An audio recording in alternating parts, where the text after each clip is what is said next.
There are a number of motions that are on the docket for today. Are all of these going to be for hearing? Well, I think they're going to be very quick motions. A lot of them are discovery. A lot of them are just basically kind of, there's, Ms. Huey is pro se, and there's some issues that we need to talk about. Things like compelling mediation. But they're going to be very short. And then there's one that potentially would be long, but it's mother's motion for temporary parenting plan supplement. This is one where there's been no mediation. There's no even allegations of any type of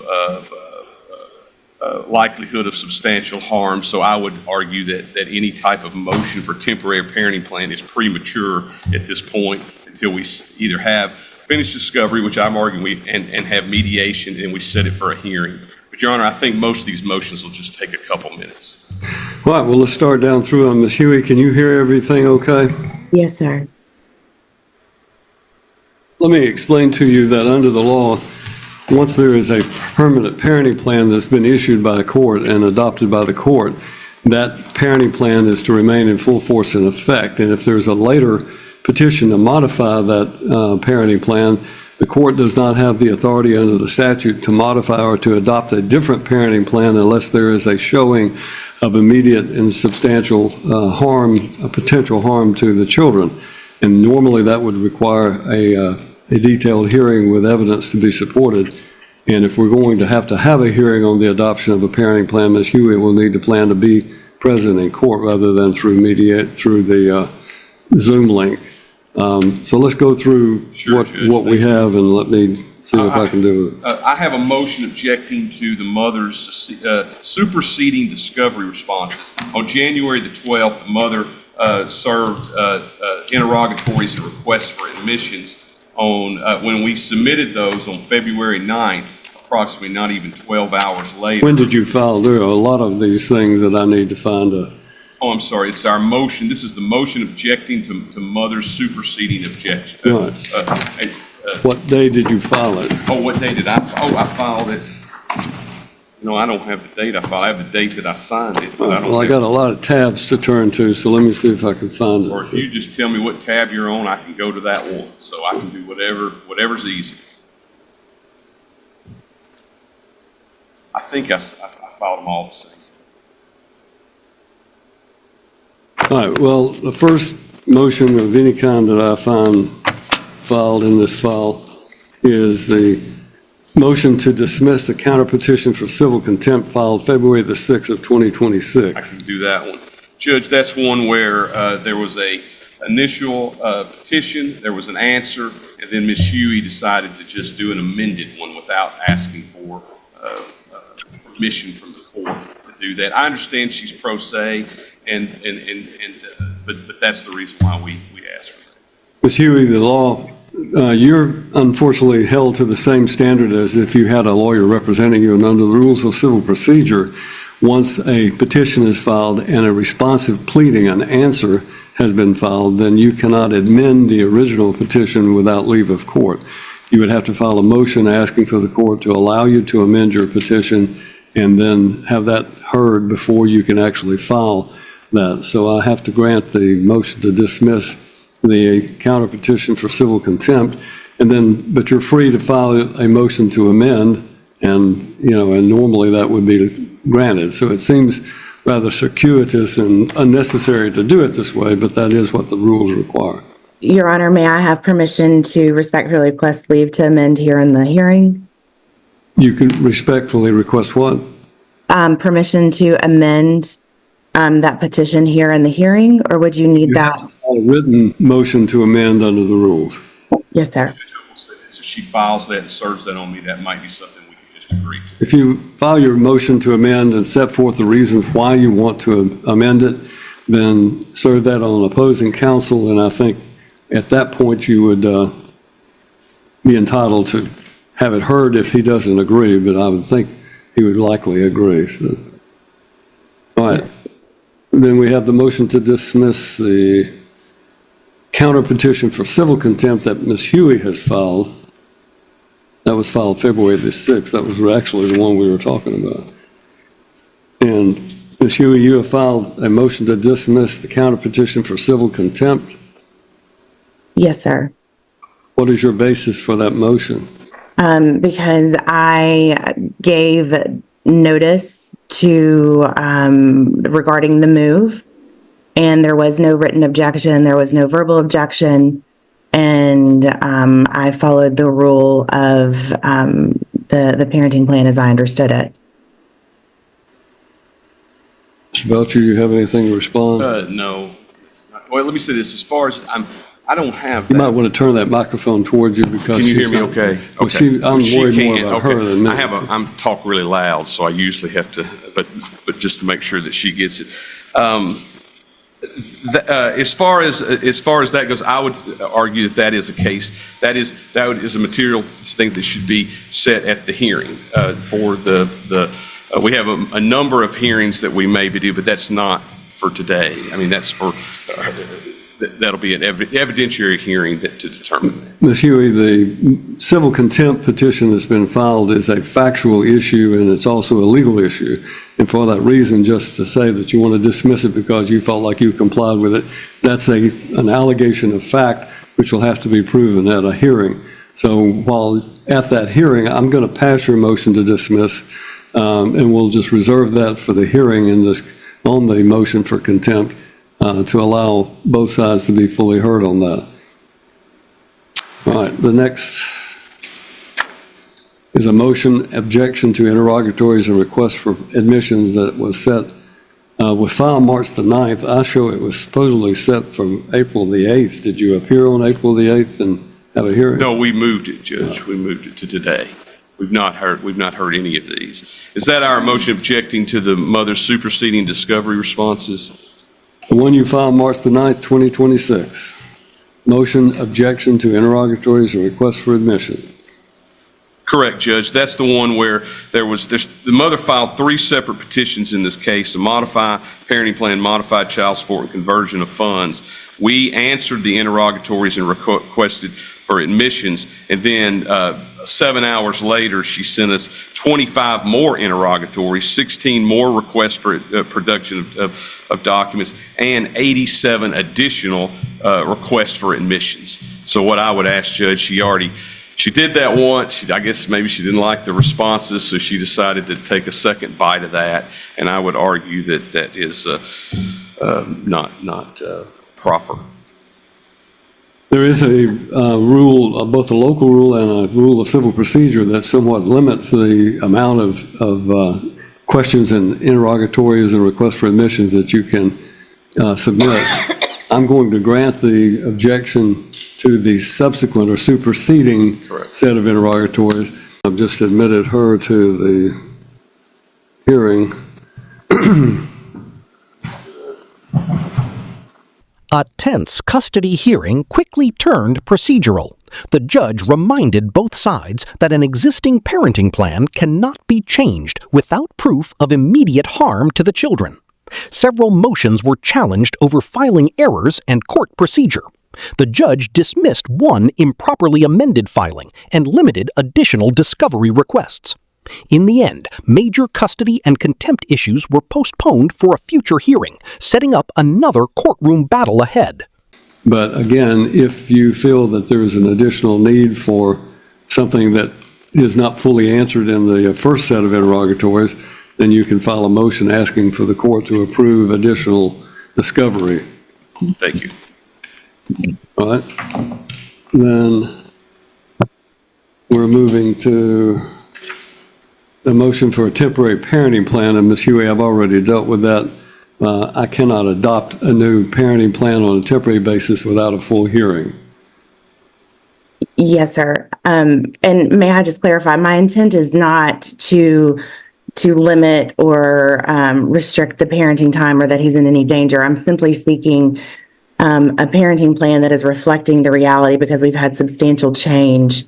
My older son has reached age majority. It's just dealing with our younger son and trying to reflect actual parenting arrangements and reducing conflict and communication issues was my goal.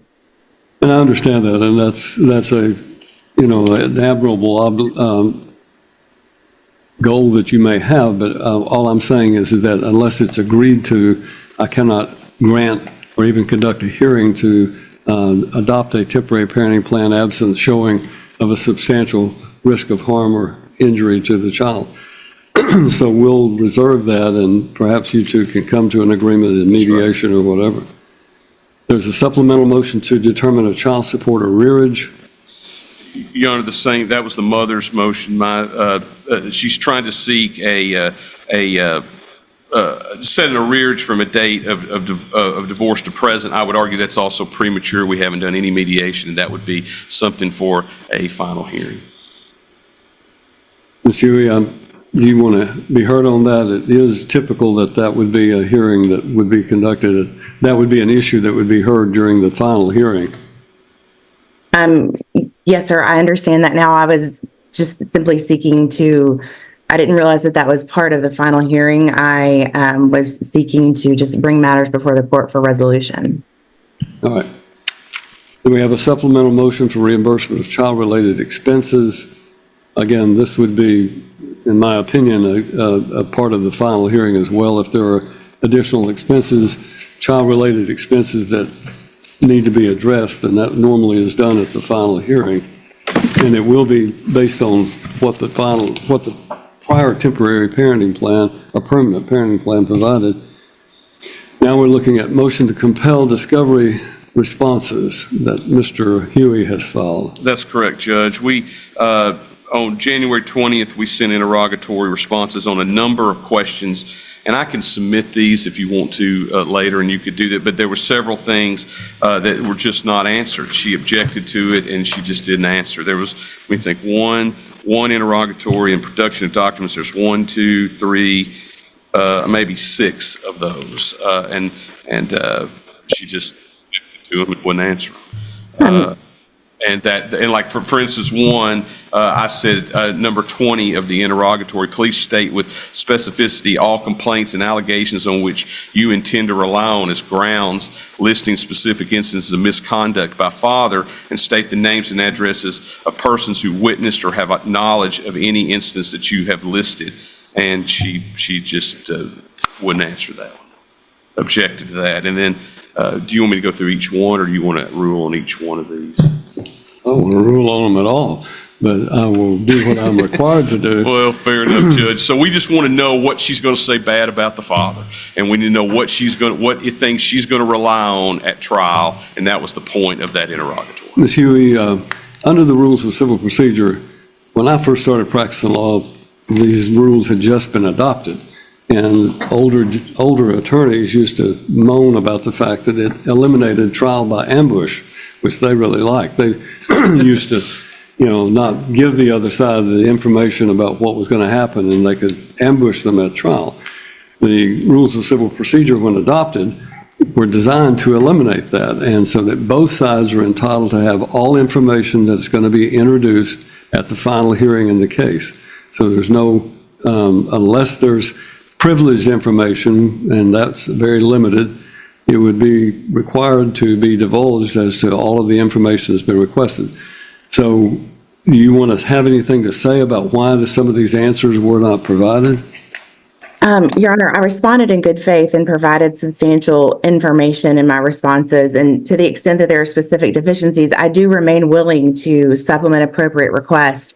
However, there were several requests that raised privacy, overbreadth, and proportionality concerns.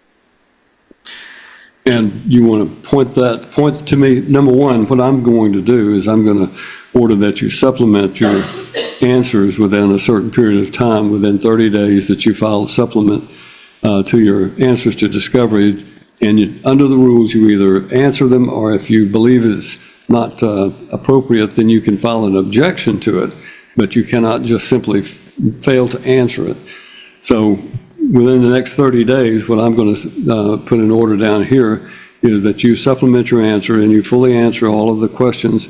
Any question that you believe is objectionable, then you have to file an objection stating with particularity and specificity what it is that you object to under the rules of civil procedure. Yes, sir. Just let me add that first one I mentioned was that. The second, I'll just kind of go over, but and I know you just said basically do all of them, but the next was that we asked for a earnings record by the Social Security Administration, that she provide that shows her past income. She didn't do that. Also, we're asking for statements of her checking, savings, money market account, and only since the date of the divorce. So it only goes back to 2020. Why would that information be relevant? Well, it's going to, as far as child support, that's going to be an issue, whether or not she has other income. And the same thing as far as Venmo, PayPal, Amazon, I just need to know what her income level is. That's why that would be appropriate. And as far as Social Security, I need to know whether or not she's underemployed, overemployed, whatever. But again, for for child support issues, that we do that. And then I asked for a driver's license on number 16, and I asked for photographs of her home, including the outside the yard and the interior room. And the reason I'm doing that is because this is a custody case, and I want to know to make sure that there's she has appropriate place for the children to live. So those are the ones that, and let me say this too, Your Honor, when she sent her interrogatories, I sent her a deficiency letter back some time ago outlining that, but I'm going to put that in the order also that she has 30 days to answer that. Right. Interrogatory number 9 was, interrogatory number 20 says, please state with specificity all complaints and allegations of which you intend to rely upon as grounds, listing specific incidents of misconduct by the father, and state the names and addresses of all persons who have witnessed and or have knowledge of any of the incidents you have listed. And then your response, Ms. Huey, was the responding party objects to this interrogatory to the extent it seeks an exhaustive catalog of all allegations, incidents, and potential witnesses, as such request is overly broad, unduly burdensome, and not proportional to the needs of the case. What you would need to understand is that he has a right to know anything that you're going to try to rely upon when you get to court. So if you intend to rely upon any type of information or incident involving Mr. Huey, you must divulge that and answer this question fully. If you do not, then when you come to court and you attempt to get into something that was not supplied to in your answer to interrogatory, then the court will be, if he objects, then the court will be forced to exclude that information. Do you understand that? Okay. All right. So to the extent that number 20, my ruling is that she will have 30 days to supplement that answer. Be glad to. With those instructions. Thank you. A custody hearing quickly turned into a discovery dispute. The mother said she only wanted the parenting plan updated to match reality, not to reduce the father's rights. The judge ruled that no temporary changes could be made without evidence of harm to the child. He then ordered her to provide complete answers and documents within 30 days, warning that undisclosed evidence may not be allowed at trial. There's a question number 3. Provide a copy of your earnings record as provided by the Social Security Administration, and a copy may be obtained from the Social Security Administration.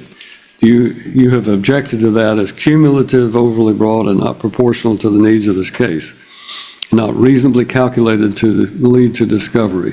You want to answer or supplement your answer or objections on that? Yes, sir. So my understanding is, and from what Mr. Belcher just stated, that it was from the point of divorce forward, and I have supplied my tax returns. And I'm not understanding why that is not adequate. When was this divorce? 2024. Okay. So you want her entire Social Security? Just let me finish talking. I'm sorry, Judge. I'm sorry. Do you want her entire Social Security Administration list of earnings back to the date she first got a job? Well, I don't need that. I need the last 5 years. I just want to make sure that what she was making is what she is making. So basically just to make sure that she's not. When she was divorced, excuse me for interrupting you. Yeah, no, that's okay. When they were divorced, was there a calculation of child support? There was. All right. Then they're bound by that calculation of child support and the showing of her income, absent some showing of fraud. So my ruling will be she's required to prove what her income is from the date of the divorce forward. That's fine. She says she has supplied copies of her income taxes, and that would seem to me for the years following the divorce, and that's all I'm going to require to provide. With all due respect, Judge, the only thing I would ask is just copies of statements, checking, just to make sure that everything is listed on her taxes are also. Well, we haven't got to that one. That one is next one, right? Fair enough, yes. So as to the one that says that you're requesting a copy of your earnings record, I'm not going to require you to do that, but a copy of your actual tax return form since 2024, the divorce, will need to be supplied to Mr. Belcher, and we'll go from there. The next question is copies of your statements for your checking savings in retirement accounts, which you've had an interest since June 17th. You objected to that. You provided statements but redacted transaction descriptions for deposits and withdrawals, which may be relevant. You want to be heard on that? Yes, sir. I redacted transactions. I did not redact any withdrawals or deposits. I left all of that visible. I left all of the large transactions, for example, mortgage payments and things like that. All of that has been visible. I only redacted daily transactions that seemed overreaching, and I didn't understand why those were pertinent to the case. Mr. Belcher? Judge, when we look at these statements, there's a lot of things that you could find. If she goes to the liquor store 3 times a day, that might be relevant. I don't know. It might be that she's spending, if she's going on big trips. There's lots of things that potentially could be discoverable, and that's the reason why we asked for Ms. Yancey, Ms. Huey, I'm going to order that you have to provide an unredacted copy, but it will be filed with Mr. Belcher under a protective order of this court that it's not to be used for any purpose other than for preparation for trial. And so if he obtains an unredacted copy, he is to hold that in his file under this protective order. And that's the best I can do. He is correct. We have cases that people are using their accounts for transactions to purchase liquor at liquor stores on a repeated basis right before a visitation takes place, or that there are other expenses that are inappropriate. So the transaction record can be relevant, but the best I can do is order that it be provided unredacted and that it be held by Mr. Belcher under this protective order. And Your Honor, is that just, are we looking at, bank statements? What he's asked for is a copy of your checking, savings, and money market or investment or retirement accounts of which you've had an interest. This is all about your income. And what he's looking to see is if there are some people who try to hide their extra income, that they make a representation that they make only, this amount of money, but that their bank account records show that there is a substantial greater amount that is being deposited into the account, or that they're spending substantially greater amounts of money than their income would justify. And that's the reason that this becomes relevant. And okay, yes, sir. So to be clear, only my bank account, my checking account, savings account, or retirement account is what we're talking about. Is that correct?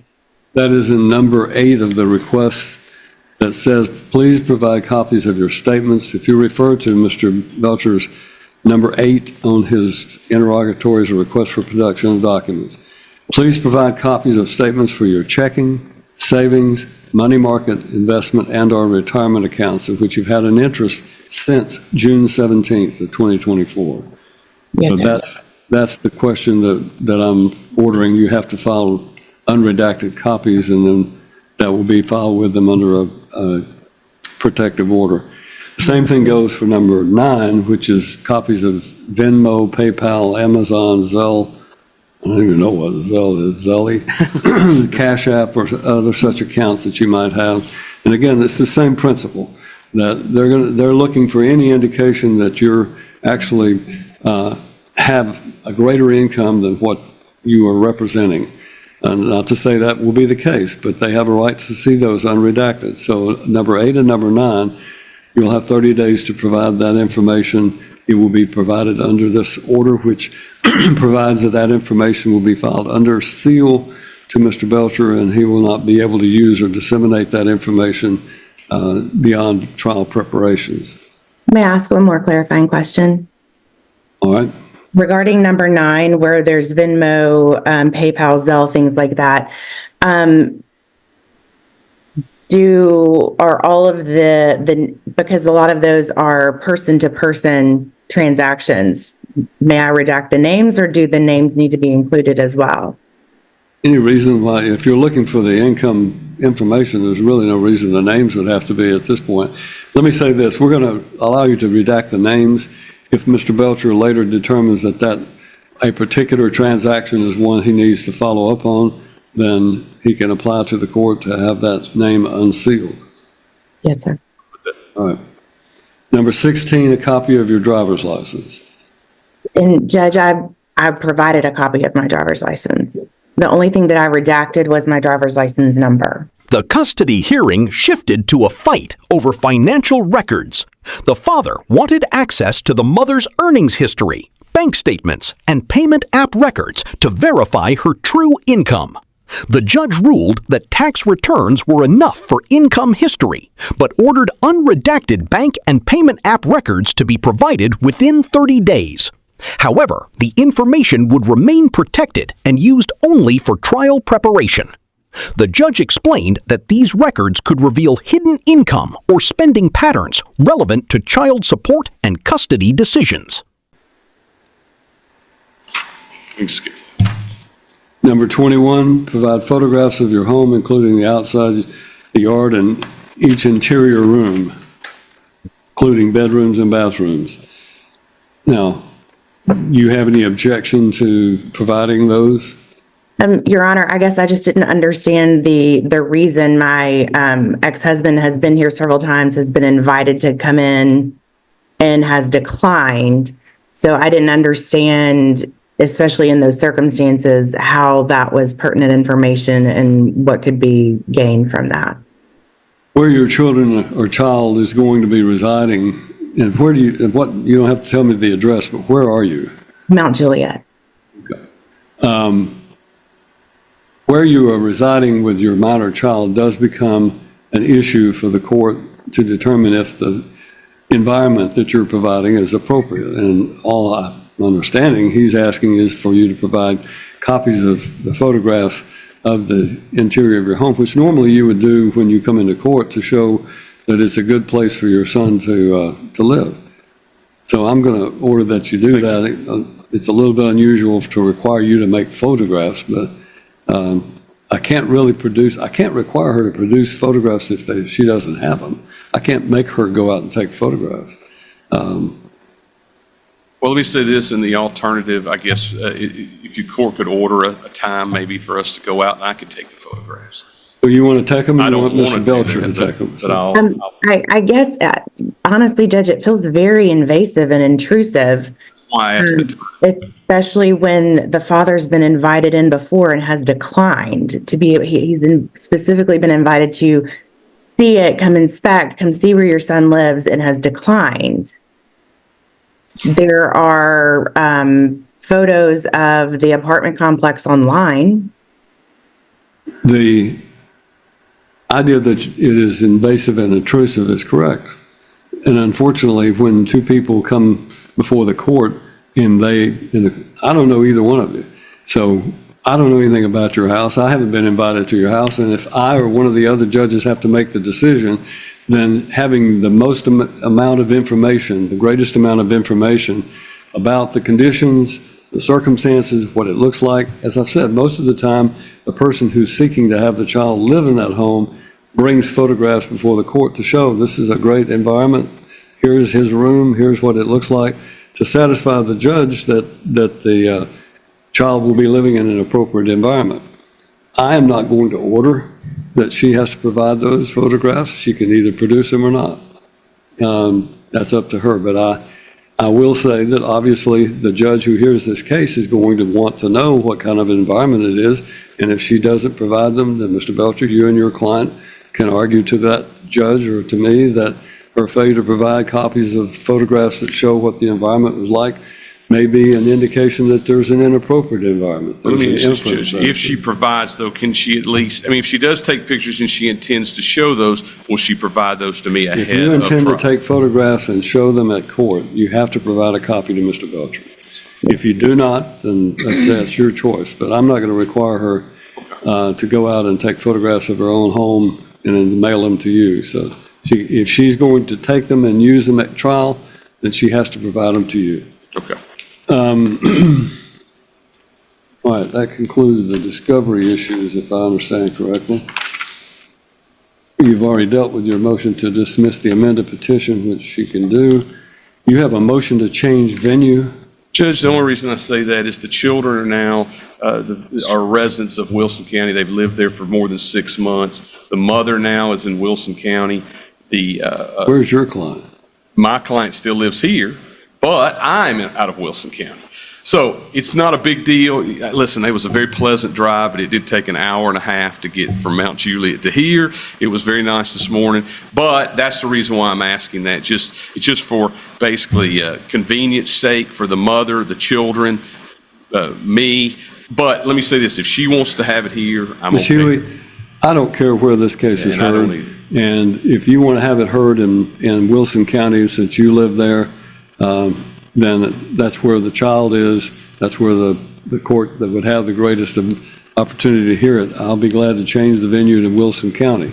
Do you want it changed to Wilson County? Well, so my concern is avoiding prejudicing the matters that are already pending before the court, and particularly the unresolved financial issues, the custodial count issues that arose while this was before the court. And my older son has now reached the age of majority. So I'm just concerned about moving it extending the times, additional costs and things like that. And I think it would be less cost if it was done in Wilson County because everybody's there. Almost everybody's there except for the father and the Well, father. normally it's the person who doesn't live in Wilson County who is objecting to it. I don't care. If you object to it being moved to Wilson County, we'll leave it here. If you want it moved to Wilson County, it should not make any difference. All that happens is that all of the pleadings that are here get transferred over under a court order to Wilson County Chancery Court. Your Honor, I object to moving. I would like to keep it in Dixon County. Remain here. It'll stay here. There's a motion to compel mediation. We have a local rule that requires mediation, so the parties will be required to undergo mediation until at Judge, some the only point reason- before the final hearing. So the only reason I filed that is after the discovery, the first set of discovery was submitted, I had asked to set mediation up, and she refused and said that only until we provided a 408 proposal would she even consider mediation. And I don't see that as a barrier to, and I have an email that states that. But either way, Your Honor, we'll set mediation ASAP. And lastly, there's a motion to dismiss the plaintiff's petition to modify child support.